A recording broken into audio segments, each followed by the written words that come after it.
So I became a property manager when I was 25. And when I was 25, I was like, this is like a $30 million property and I'm in charge of it. What are they thinking? I started leasing apartments and I made $5 an hour. And I was too embarrassed to tell my mom that I was only making $5 an hour. So I told her I made $8 an hour. We have people in the industry that have never lived through a cycle. It's really about people getting what they want and when they want and how they want. And we're back live. Welcome everybody to another episode of the Multifamily Hangout. I'm your host, Adrian Danila. I want to start by thanking our sponsors for making this episode possible. They are Kairos and Coastal Painting Contractors. With this being said, I want to turn it over to my co-host, Chris Moreno. Take it away, sir. Awesome. Thank you, Adrian. Man, I am really excited about this week. We got a special guest. We're just going to dive straight into it. So without further ado, Marcie Williams is the CEO of RKW Residential, overseeing all aspects of property management operations, new business development, and strategy. I think she's also probably chief culture officer there too. She's got more than 30 years of multifamily experience, having worked with REITs, third-party managers, startup companies. She's one of the smartest people I know on every given topic within the industry because she's seen it all and she's seen it from all different angles. And one of the things I love about you, Marcy, is that you bring your full self, you bring positivity, and you are curious consistently. And I just love that. So I think, you also are incredibly responsive and fast. And I think that is a top-down approach. So RKW, amazing real estate portfolio. You've managed tens of thousands of units across the Southeast. I won't even go into it, but your acronyms and knowledge with Greater Charlotte Apartment Association to NAA to NMHC to leadership and really engaging in advocacy, I think that shows and speaks wealth of how you give back to this industry and you give back to others and you really care about others. So, I know you've won numerous awards. We'll jump into that a little bit more. We're going to jump into, the fact that you were actually one of the most admired CEOs in America. That's a pretty cool story. So I want to hear more about that. Not America. Oh. Charlotte. Okay. But listen, I'm not mad about that. I'm just saying, just wanted to set the record straight. Got it. Okay. Good to know. And so without further ado, I do want to thank you for being on. So thanks for joining us and giving us some of your time and the audience your time. But I'd love to hear a little bit more about how you fell into real estate and why the multifamily sector. Yeah, happy to share my story, and thank you both for having me on. I'm really appreciative and excited. So my story, as you mentioned, I've been in the industry over 30 years, and I wish I had some amazing, smart story to tell you how I fell into this, but really it was exactly that. I went to school at University of North Carolina, go Tar Heels, and I started bartending after college, making my parents really proud of, using my degree.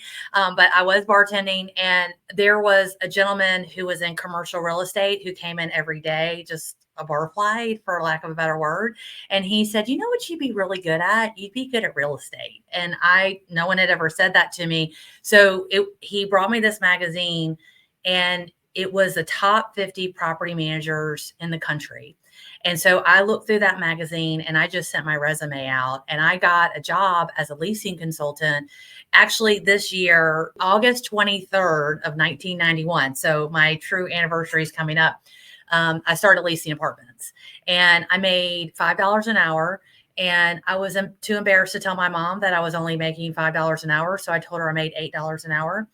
And I really liked it. It was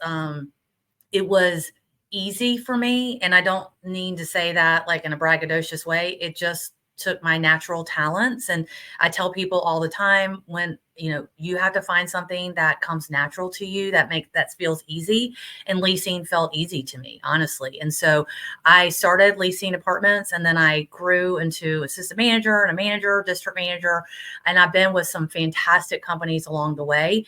As you mentioned, some REITs and third parties.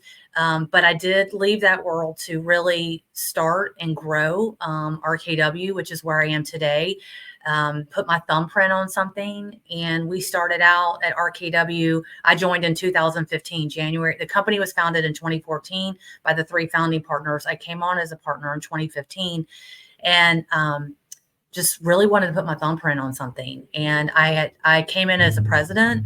At the time, I'd never been a president before, but I had over 20 years of multifamily experience. And I just thought I really knew what was right. That's like all I could think of was like, I don't know everything, but I do know what is right in this business. So if we could just do that.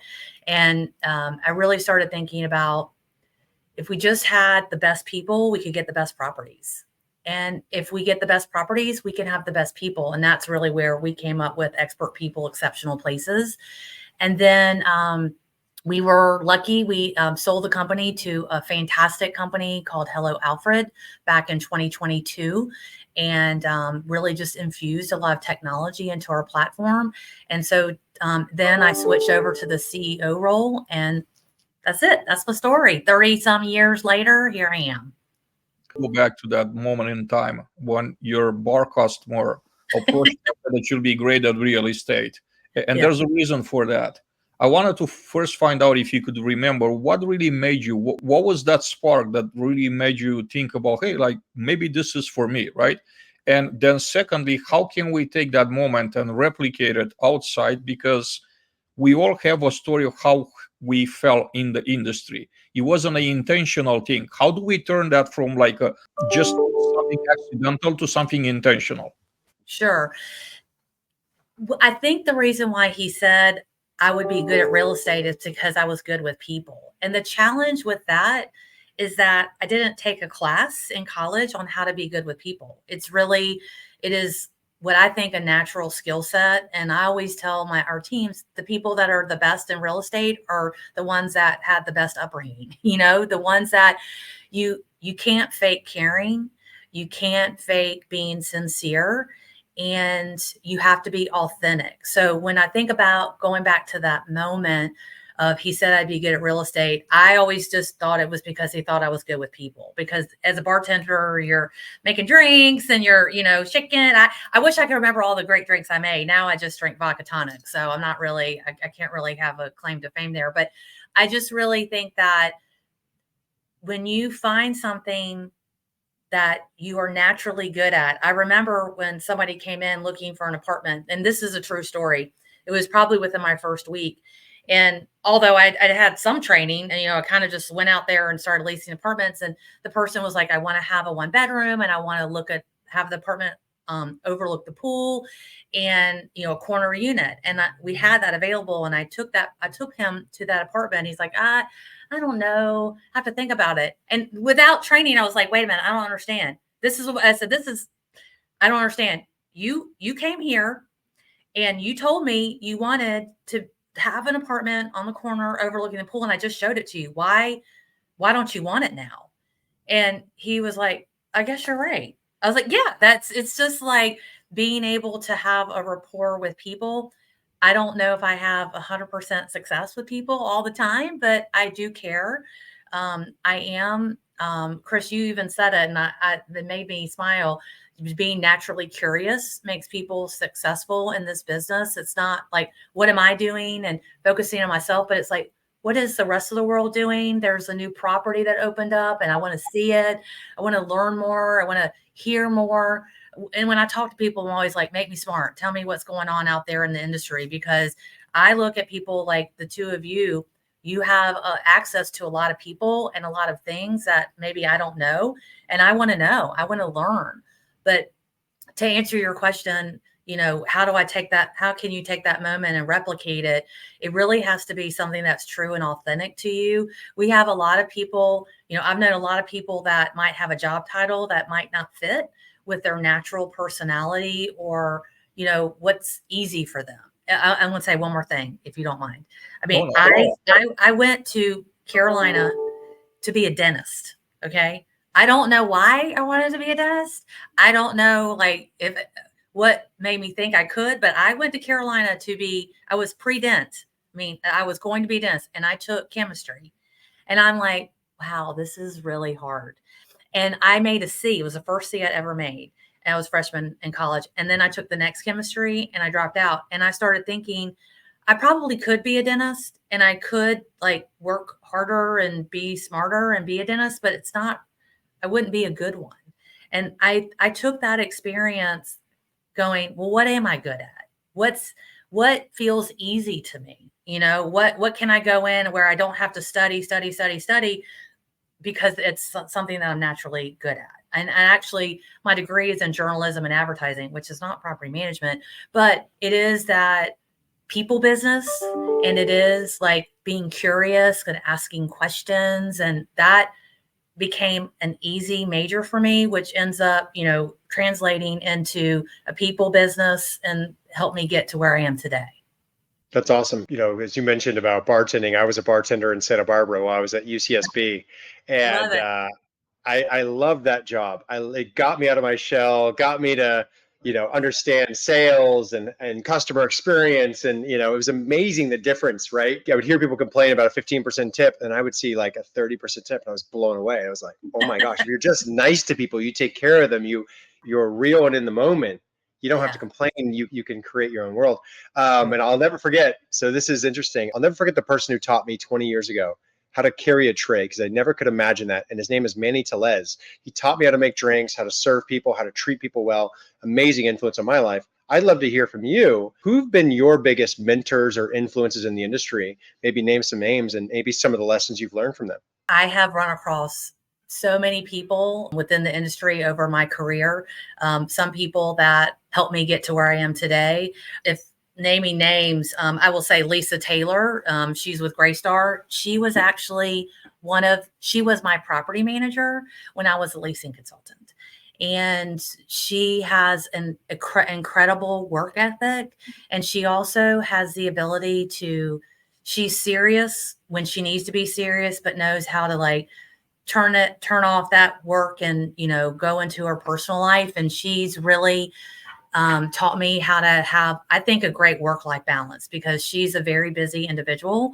And when something bad would happen at work, I was actually, like I said, I was a lease consultant and she was a property manager. I was a property manager and she was a regional manager.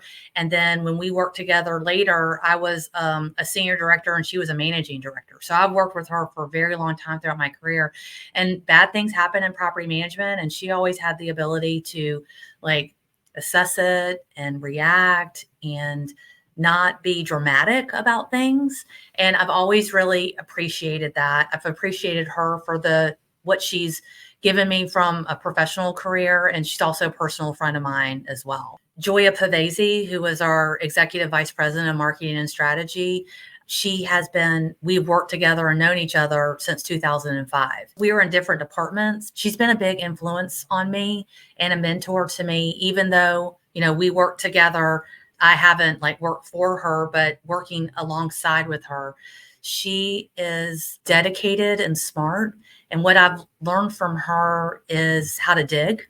I mean, she is a digger.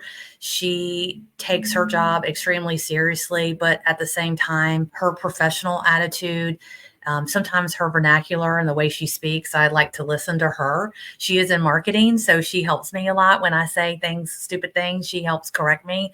So I would consider her a mentor and a friend. And lastly, when I started with RKW, the 3 founding partners are incredible. The R, the K, and the W. I'm not the W, by the way. I wish I was the W, but these 3 gentlemen taught me how to run a business. Before I had started with RKW, I knew everything about running a property, but I didn't know everything about running a business.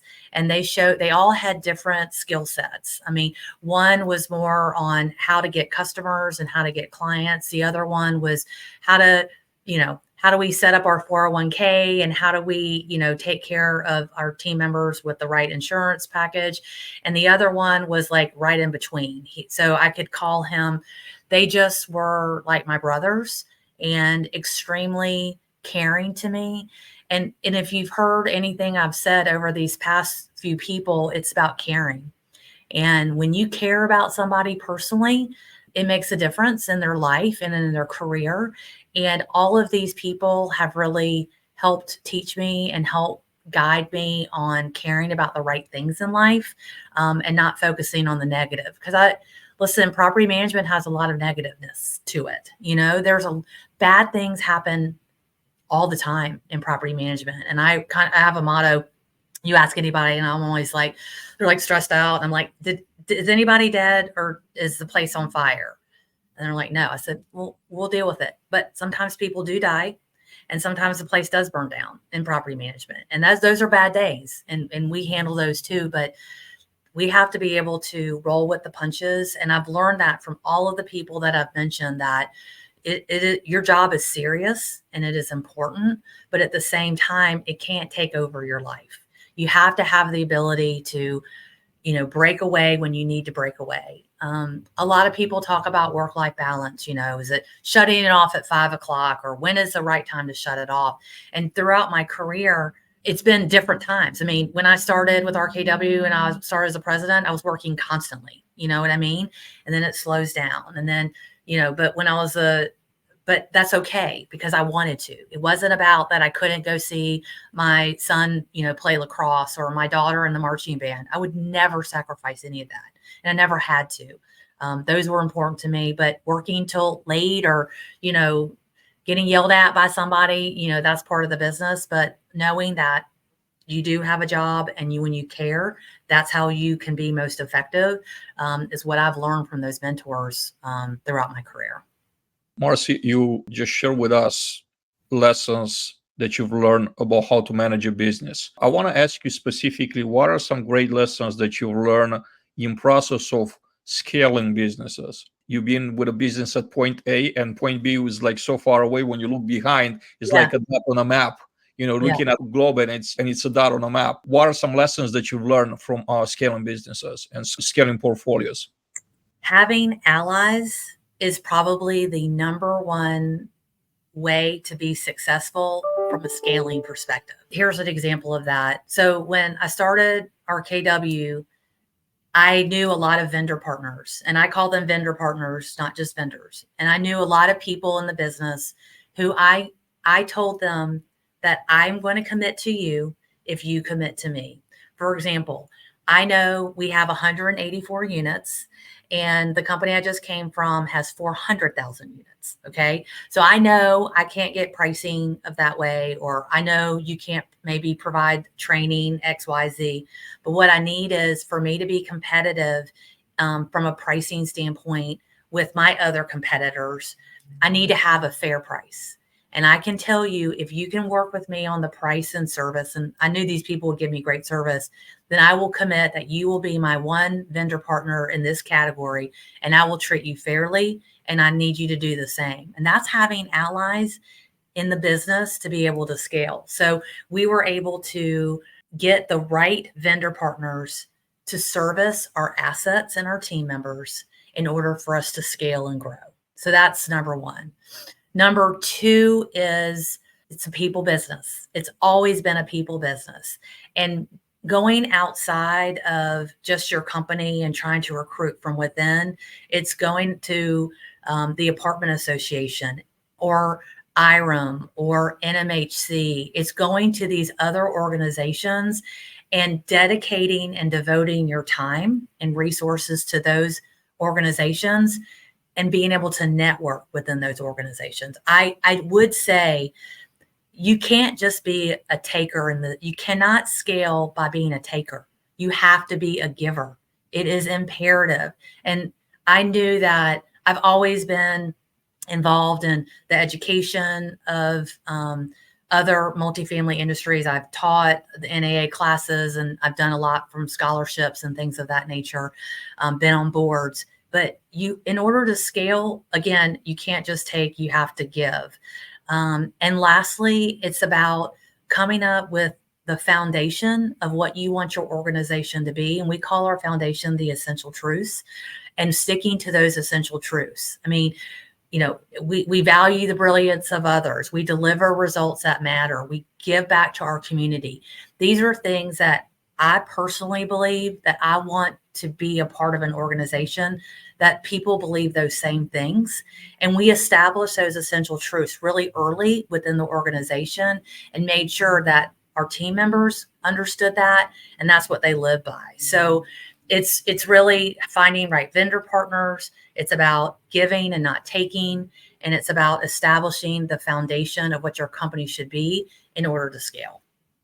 Yeah, I love that. I love, sharing some of the ideals that evolve from partners to Mhm. your own company and how you think about both, right? Your Mhm. customers, your partners, and your Right. employees. I'm kind of curious, as a CEO and kind of evolving into like your culture and your leadership philosophy and style. How would you describe your leadership style? How has it evolved maybe over your career and continues to evolve? And are there any people or podcasts or books that you've read that really maybe made an impact on shifting Mhm. how you lead others? Yeah. Well, I've definitely evolved. I mean, I would be horrible if I managed today like I did when I was a property manager. So I became a property manager when I was 25. And when I was 25, I was like, this is like a $30 million property and I'm in charge of it. What are they thinking? But at the same time, I thought I knew it all. And that is like the worst thing a leader could ever think, is that they know it all. And I have learned along the way that even though I do talk a lot and I get in trouble for talking a lot, and I've always gotten in trouble for talking a lot, like since kindergarten, getting put in timeout, I do know that being the most quiet in the room is the best way to lead. It's really about supporting your team members. You want to lead the team members, help set the strategy, help set the goals, and help set them up for success. But it's really about the support. I think people would describe me as tough but loving. I hold my people accountable. If they say 1 + 1 is 2, I'm like, tell me how you got there. I believe it, but I want to understand it a little bit better. So I'm tough maybe in that respect. And I want to be able to give trust, and I want to be able to give input where it matters. That's really important too. I have opinions for everything. I could tell you what I think about A, B, or C, or X, Y, or Z, but that's not really what my job as a CEO is about. Of course, I have an opinion. Of course, do I want this blue or do I want it red? Of course, I've got an opinion on that. But sometimes I have to assess the risk on what I'm letting other people decide on. Before I can give my input. I think that's really important. Some of the books and things that I've read and listened to along the way, I usually try to like take a business book and then I like to read a fun book or listen. I do Audible a lot. I would say one of the most influential books I've ever read is First Break All the Rules. And I can't think who it's by, and I'm sorry I can't think, but it's really about managing the people's strengths rather than managing to their weaknesses.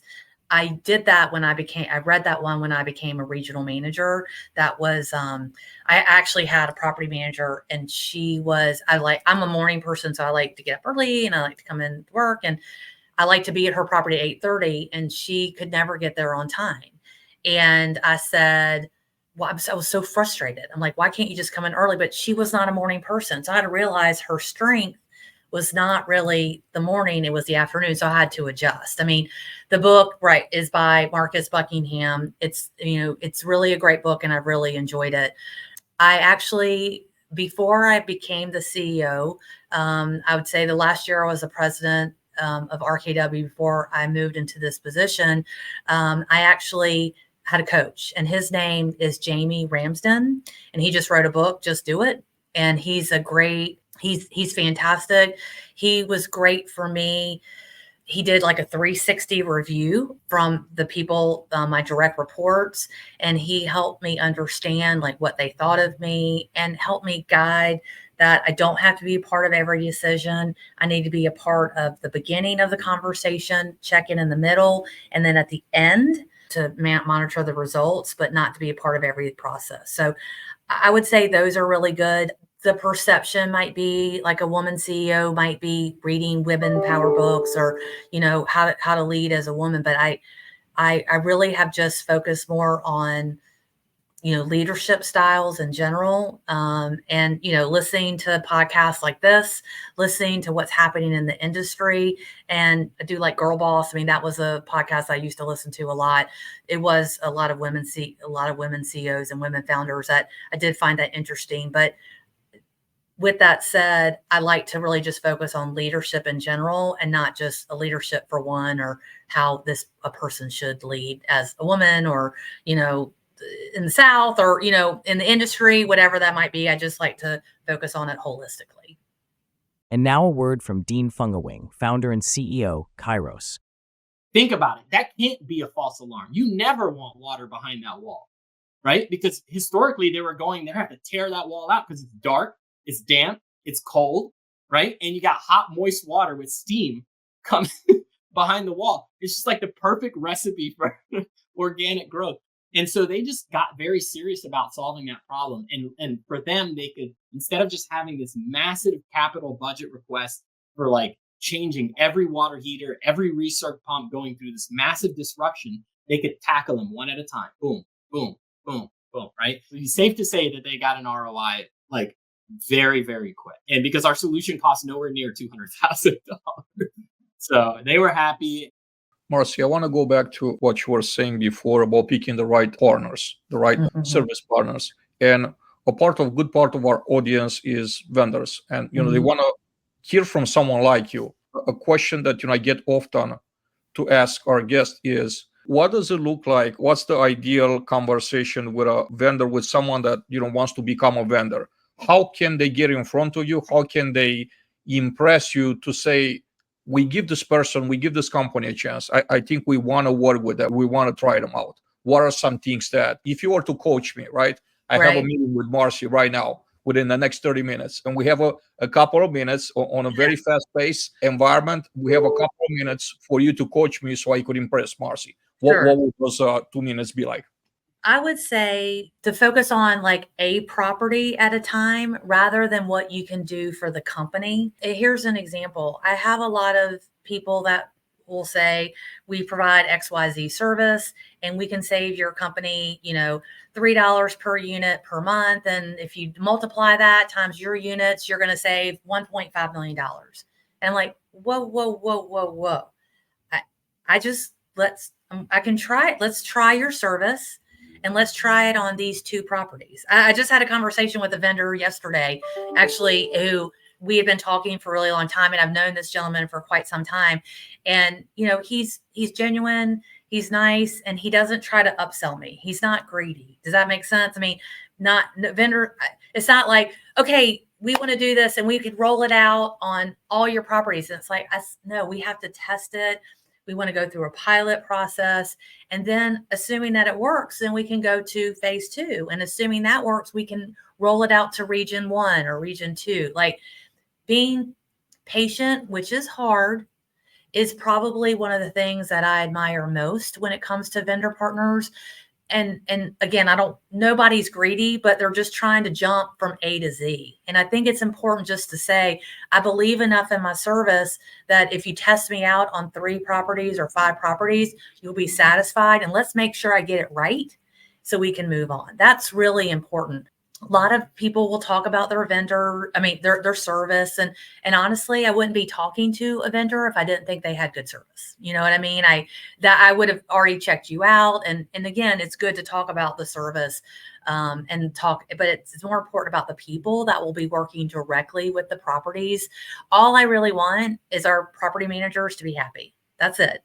You're making their lives easier. You're providing a quality service and they can count on you. And when things go wrong, and they always go wrong, that I know I can call you and I can say, listen, John, something's happened here. You painted it pink and it should have been purple, whatever that is.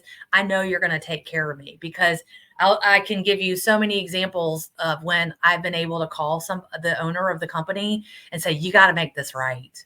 Like, your guy screwed it up. And, and it's like, you're right. We messed it up.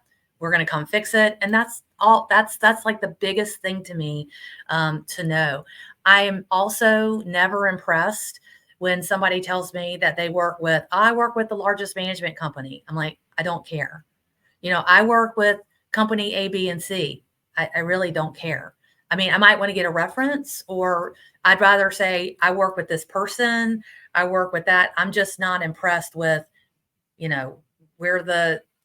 do, this much with this company. You know what I'm saying? And again, it's always about somebody trying to go from A to Z with me. And I just want to say A. And lastly, when people try to move too fast, in that same vein, I was speaking with somebody who was trying to sell me a service. This was at NAA this year.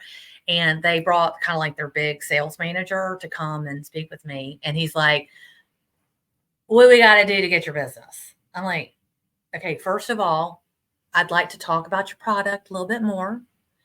I'd like to get, let's maybe do a demo. Don't go here. Just talk to me here. And if you're as great as you say you are, we'll get there. But let's just start here first. So I hope that helps the vendor partners. And I'm always appreciative of the vendor partners that work with me and that will take my phone call, when I call them. I don't want to call them. I don't want to be, but it's really when my regional manager calls you, I want you to answer the phone and make it right. That's all I'm asking you to do is do the job that you say you're going to do. And when you do screw up, and it might happen, you'll fix it. That's what's important to me. That's awesome. I think, as you said earlier too, there's many people who say they know it all in real estate. They say something will never change. It's not possible, right? Obviously, like my business, 10 years ago, we had hundreds of people tell us it was never possible. Packages are, you're not going to be able to do that. No one will adopt it. And then the industry changed. Obviously, you all are really an amazing, not only operator, but also a technology company, right? Mm-hmm. So I was curious if you could kind of maybe break down a little bit of like what you could share about your vision, maybe your thoughts around, because my thesis is that operators who do have a technology forward approach like you all are going to have a massive advantage to be more profitable. So could you share a little bit about that, maybe how your team works together and your vision for the future in technology? Sure. Our parent company, Alfred and RKW, are extremely collaborative. Somebody's talking to somebody, department, division, every single day. And our singular vision is really to make our residents' lives easier and to make our team's lives easier and to increase the bottom line for our clients. I mean, it's pretty simple thesis, but how we do that is by taking our time with the technologies that we use to vet out the process. And again, we're looking at the three stakeholders, the vendors, the residents, our team members, and our clients. And if it doesn't make all three of their lives easier and or better, we don't do it. Some things and some technologies are good just for one or the other, but it doesn't always make sense. And we have a tech stack that we have, about 14 different technologies in it that we have vetted, that we have trained our teams on. And that is really, really important of not having this disparate technology of using this in one place and using that in another place. We do our very best to be able to hone all of that in so our teams know how to use the technology to the best of its ability to be able to create the biggest results. That's really what's important. RKW and Alfred have the similar vision of being able to utilize the technology. We're really leveraging the technology with our people. Again, as I said, to create the best results, but at the same time, to be able to help move the industry forward. I mean, to your point, things that we do today, chat bots and, the resident app, those things we didn't talk about, 5 years ago. And now it's really become a standard. And sometimes when we have clients that are like, we don't want to use an app. I'm like, I don't understand. How many apps do you have on your phone? I bet you have pages and pages and pages of apps. This is something that's going to make the residents' lives easier. It's a one-touch experience. They can do everything they need to at the community by pushing a button, one of the buttons on the app. And they're like, yeah, I guess, that makes sense. I'm not trying to sell anything. I to be honest, I'm really just trying to explain what we know the residents want, and we want it, and we know how the residents live their lives. And then what's more important, really, Chris, to answer your question even further, is to be able to use that data to make better decisions along the way. So it's not just about the technology making people's lives better. It's about using that and saying, how many times did a resident reserve the Peloton bike? And, should we get a third one because they're reserving it constantly? Or are we answering the phone versus the chat bot? How, it's about looking at the results of the technology, because the people unfortunately can't give you that data. It kind of is like, if you think about before we had, things in the computer, we're like, where did you find out about us? And they're like, oh, we found out about you from the apartment guide, or we drove by. And it's like, you just had to rely on memory. Now you don't have to rely on that. You can use the technology to get you the right answer, the precise answer, to be able to help you make future decisions. So I think together, Alfred and RKW is really looking to advance the multifamily experience from all standpoints. And where the future is going, I wish I knew. I mean, I will tell you, I still think it's a people business. I still think that there are plenty of management companies that, don't have any people. It's all self-guided tours and people working behind the scenes. It's really about people getting what they want and when they want and how they want. It's really about the optionality. Do I want to walk into an apartment community, have someone show me an apartment? Or do I want to go on my own? Or do I want to do a virtual tour? Or do I want to talk to a chatbot and get it done that way? It's the option. I think about like how I personally like to shop. I can go into a store and have a salesperson help me and tell me I look great. Like I put a dress on, like, oh, Marcy, you look great. Or I can order it online using technology and put a dress on and have my husband tell me I look great. I don't care as long as somebody tells me I look great. You know what I mean? Like it's just, and I want to do what I want to do whenever I want to. So it's about the optionality. It's about on-demand service is really important, and it's about the resident satisfaction. So I think that the future still is going to be unknown, but I do know technology and people will still be a huge part of it in the future. Marcy, next, I would like for you to share your thoughts on what are the biggest challenges that we're facing as an industry in a current economical environment, and what are some opportunities that you see for us as an industry? The challenge that we have, I think, in our business, and specifically today, is that we have people in the industry that have never lived through a cycle. It was maybe someone who started out in the multifamily business 2 years ago that rents were going up 25 to 40%. You had no concessions. There was limited supply, and it was easy. Easy is the wrong word. It was easier to lease an apartment and maybe easier to do your job. Clients were happy, and because their bottom line was increasing. And the challenge that we have today in this economic climate is those people don't understand and know that this too shall pass. And that's, we will be okay. We provide housing. We provide an essential service. It is hard. Concessions are, prevalent everywhere. We are looking to, cross every T and dot every I and make sure that we're increasing the bottom line as best we can for our clients.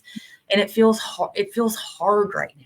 I think that's one of the biggest challenges. It's like, why would I want to be in this business? It's hard right now. But I know, and and Chris, we all know from being in the industry for a long time that this will pass and things will be better. It's about getting people to understand that real estate has cycles and making sure that we can take care of our team members. That is really the biggest challenge.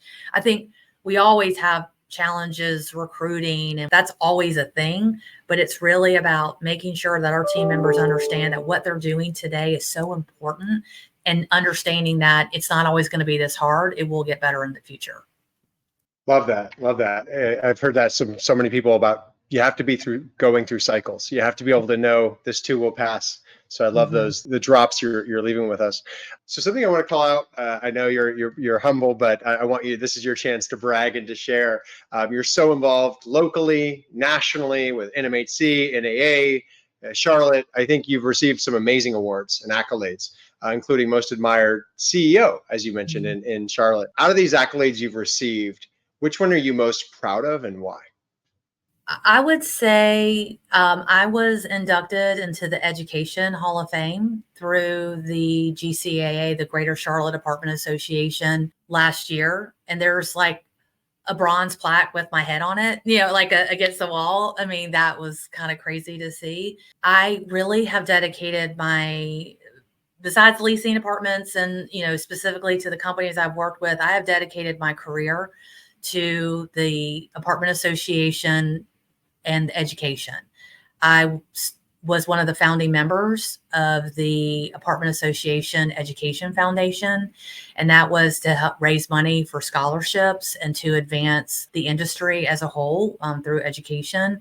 I was on that. I was a founding board member, and I stayed on that board for 12 years. There's only like 12 people who have been inducted into this Education Hall of Fame, and I was really humbled, and it made me start thinking like, I've given so much of my time to this, and now I want to give a little more. So I created a scholarship in my name.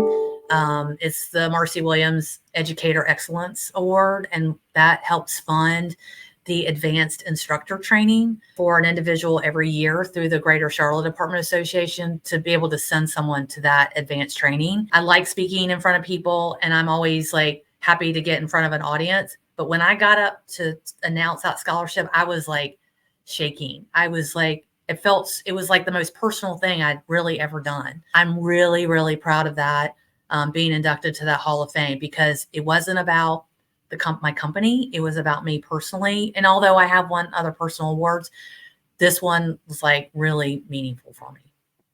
Marcy, you mentioned the stakeholders earlier on. Mm-hmm. What are the things that they're sharing with you that make them lose sleep at night?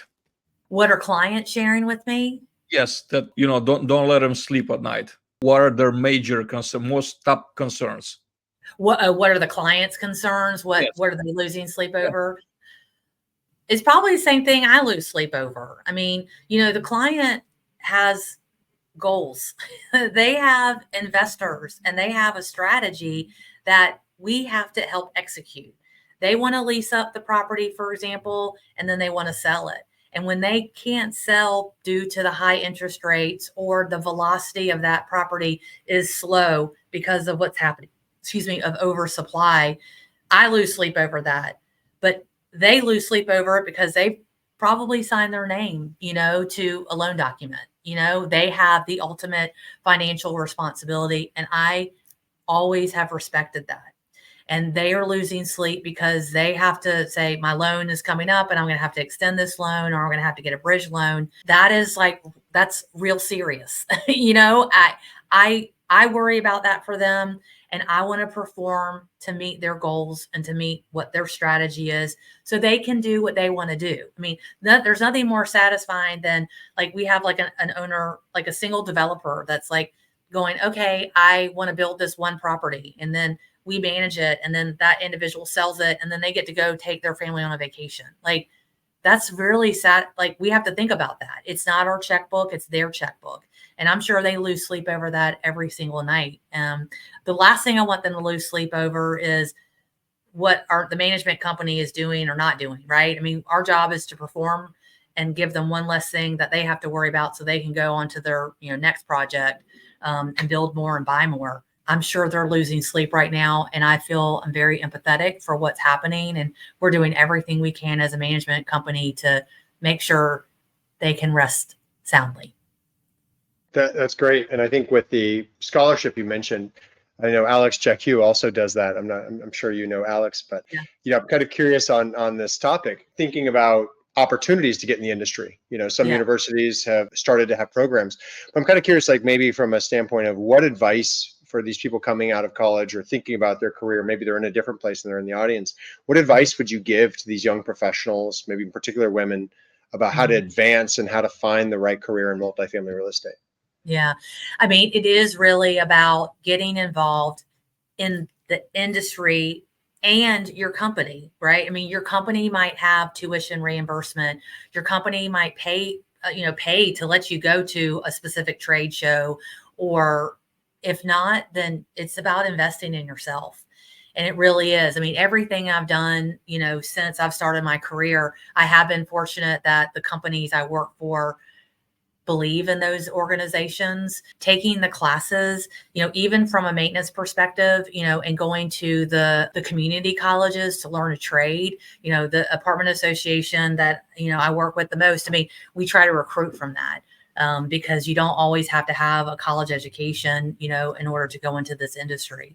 And it's about learning the role that you're in and not always like, if you're a leasing consultant and you're a property manager today, yes, you want to think about the future. But I always say to new people starting in the industry, and whether you're a man or a woman, I always say, I don't know how old you are.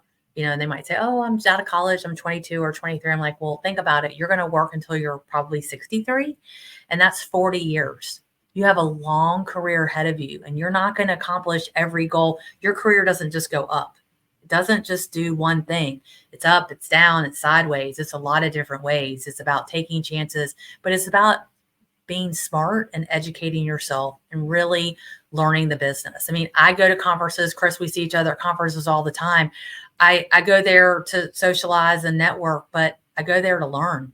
And today, over 30 years in this business, I'd be foolish to think I know everything. I know a lot, but I certainly don't know everything. And I want to make sure that I'm staying up to date on the latest trends.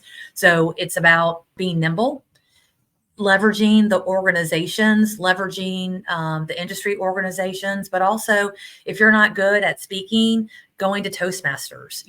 If you want to understand what's going on in your community, you're going to Chamber of Commerce economic outlooks. I mean, it's not just about being focused on what's happening like right in front of you. It's about what's happening around you. And that's what gets, the smarter you are, the better you will be. And the more you can be an influence and make an impact on your organization. Marcy, one of the things that I think about lately a lot myself, it's legacy. So I have a question for you regarding legacy. How would you like to be remembered? I want to be remembered as someone who cared. I mean, first and foremost, I want to be a smart, caring real estate professional who helped with the careers of other people, whether that was through education or giving them an opportunity to be with the organization. I think that when people look back at my career, they'll say she worked hard, she was smart, and she cared about others. And I hope that's what people think about me today and would think about me in the future. Love that. I would ask you, I mean, what are the biggest hurdles right now that maybe some of the people in the audience can, what are you looking for help with today? Is it hiring? Is it expansion, capital? What are the biggest things we can help you with? Honestly, it's about operational excellence, to be honest with you. I mean, our goal this year for 2024 was refine and refocus. It's really about looking at how we're operating today and what do we need to keep doing or stop doing or make better. And I think that when we look at products and systems that we use, it's not always about more, it's about the refinement of those systems. I mean, when we were acquired by Alfred, we infused a lot of technology, we changed our platform, and we evolved. Now is the year to go, wait, okay, let's see what we're doing and let's make sure what we're doing makes sense. I think we need help with a lot of things. I mean, there's a lot of technology that's out there. There's a lot of great people out there that we want to cultivate and make the best people that they can be. What I need help with is looking inward and making sure that what we're doing makes sense and that we can cut anything out that doesn't make sense anymore and then add, just minimally, but make sure that everybody is supported is really important. It's not like one thing. I mean, we want to make our clients happy. Again, our three stakeholders, our residents, our team members, and our clients. We want to make them all happy, and everybody wants something a little different, but it's all about, the details and refining and refocus what you're doing. Marcy, thank you so much for hanging out with us today. Amazing conversation. I want to give you the opportunity in closing to share some final thoughts. I feel really lucky to be in this business. I feel blessed. I feel happy. I feel energized. Any job is hard. But our job specifically is hard because we take care of people and we take care of them 24/7. And I've been reflective. I mean, as the 10-year anniversary of RKW was in June of this year, I've been really reflective. There's so many people, great people within our industry, and it's about connecting with those people And it's about getting the joy out of the business and not always taking the bad, because there's always something bad in property management. There's always something that happens, and it's okay. It's our job, but it's about surrounding yourself with the right people and the right organization to move yourself professionally ahead and personally ahead. Once again, thank you, Marcy, for being with us today. Chris, any final thoughts? This has been a blast. You dropped so many gems. Appreciate you taking the time out of your busy schedule and spend it with us, spend it with our audience. And again, we can't wait to see you out there again in real life. I mean, being here on Zoom is great. You know, we've been able to scale businesses doing that, but I think it's there's no better thing than being in real life and being able to break bread with people. Absolutely. So thank you so much, Marcy. Thank you. Thank you all for watching us today, for being with us. I want to thank our sponsors, Kairos, and our coastal painting contractors. We have Jennifer Sutter next week with us, another industry leader. Take care, you all. Have an amazing afternoon. We'll see you next week, next Thursday, 3 p.m. Eastern.